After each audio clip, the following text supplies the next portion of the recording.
আজ তোমাদের আর একটা গল্প বলবো যে গণেশ ঠাকুরের একটা দাঁত ভাঙা কি করে।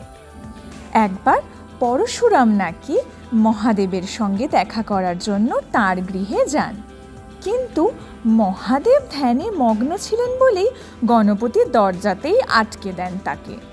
রাগে ক্ষোভে পরশুরাম নাকি গণেশের একটি দাঁত কট করে কেটে দেন।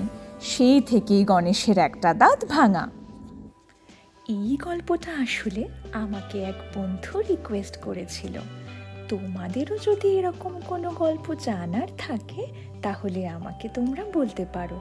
আমি চেষ্টা করব তোমাদের জন্য এই সুন্দর সুন্দর ভিডিও বানাতে।